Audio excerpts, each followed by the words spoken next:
They say the sky humbles everyone. Up there, above the clouds, titles don't matter. Money can't buy you mercy. And respect, real respect, is revealed in how we treat the people we underestimate.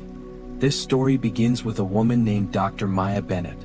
A woman whose calm presence once silenced an entire plain. Not with anger, not with power, but with grace. Maya was 37. A surgeon. A humanitarian. A mother to a bright 10-year-old girl who thought her mom could fix anything, from scraped knees to broken systems. She'd spent the last 2 weeks in New Orleans, leading a volunteer team at a mobile clinic. Late nights, early mornings, dozens of lives touched by her hands and her heart. By the time she got to the airport that morning, all she wanted was rest. It was a clear Atlanta morning, the kind where light pours through glass and the hum of departures blends into the rhythm of tired travelers chasing somewhere else. She carried a single leather bag and a folded jacket. Seat 14A. Window. A small corner of peace in a world that often mistook her presence for intrusion. As she boarded the flight, she noticed the couple beside her row, a man and a woman in their 50s, dressed like comfort had never been a stranger. They exchanged a glance when she approached. One of those silent looks that says more than words ever could. The kind that questions, why her? Why here? They smiled the way people do when politeness is just a cover for discomfort. And as Maya settled into her seat, the air between them grew thin. You could feel it. That invisible wall built not from hate, but from habit. From years of quiet assumptions that whisper she doesn't belong here. The flight hadn't even left the ground yet, and already she felt the subtle choreography of exclusion. The slight shift of a shoulder. The polite avoidance of eye contact. The way the woman sprayed sanitizer just a few seconds too late after Maya touched the shared armrest. But Maya said nothing. Because silence, when chosen, can be more powerful than defense. She had learned long ago that dignity doesn't need to announce itself. It just endures. As the plane climbed through the clouds, Maya opened her laptop. A blue screensaver glowed with the words, Bennett Medical Foundation, Rebuilding Global Health. It was her life's work, her purpose, her answer to every locked door and quiet bias that told her she wasn't supposed to be where she was. But to the people on either side of her, it was just a logo. They didn't ask. They didn't care. They saw what they wanted to see. Not who she was, but who they assumed she couldn't be. A small thing happened then. The kind of thing people like Maya remember long after the moment passes. The flight attendant offered coffee. A small splash hit the woman's sleeve. The woman gasped, loud enough for half the cabin to turn. The attendant apologized, flustered. Maya reached for napkins trying to help. But the woman pulled away like kindness itself carried contagion. No words. Just distance, and the slow ache of being treated as foreign in your own skin. The husband chuckled softly, shaking his head. The kind of chuckle that doesn't need a punchline, because its purpose isn't humor. It's dismissal. And still Maya said nothing. She closed her laptop, adjusted her seat, let the silence absorb their judgment.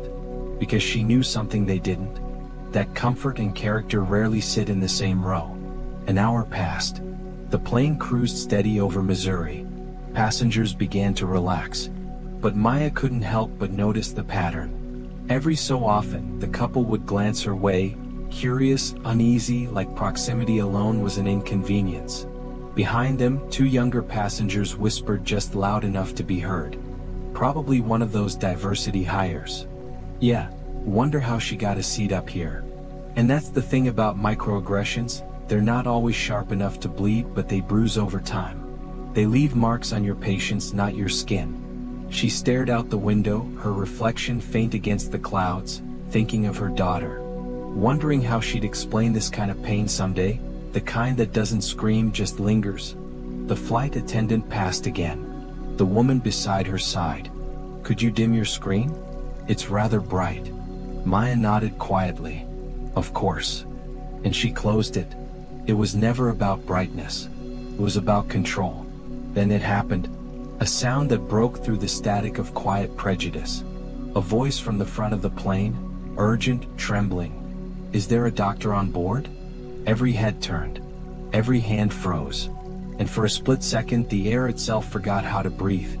A woman in row 7 had collapsed, pale, unresponsive, eyes rolled back. The flight attendants rushed forward, panic rising in their voices. Again the announcement came, "Is there a doctor or medical professional on board?" And that's when Maya stood. No hesitation, no ego, just purpose. She reached into her bag, pulled out a small medical kit, and made her way down the aisle.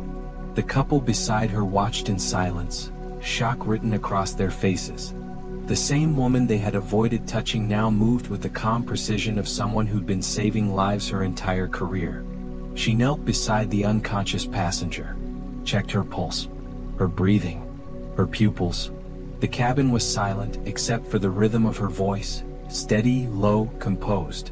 She gave clear instructions, asked for water, a towel, space, and everyone obeyed, because authority sounds different when it's earned through mastery.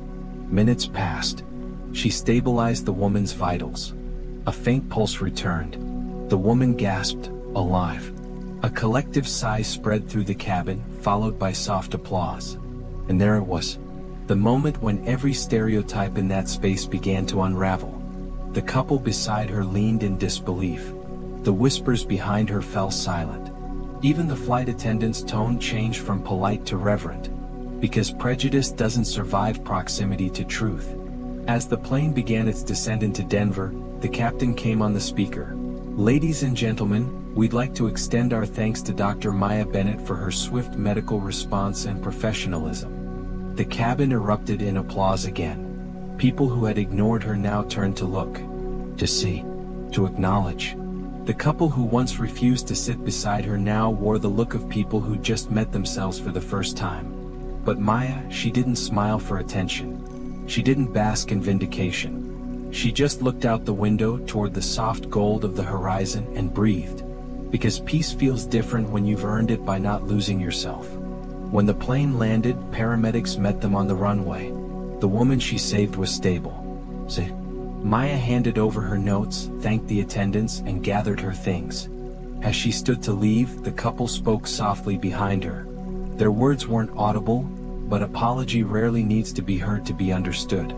She turned slightly, met their eyes, and said with quiet finality, "You never know who you're sitting next to." Outside the terminal, reporters waited. Someone had recorded the incident. By the time she stepped off the plane, her name was already trending online. Humanitarian surgeon saves passenger mid-flight. Dr. Maya Bennett, founder of Bennett Medical Foundation, responds to in-flight emergency. The world now knew what the Petersons never asked, that she wasn't just a doctor. She was the founder of one of the nation's leading non-profit medical organizations.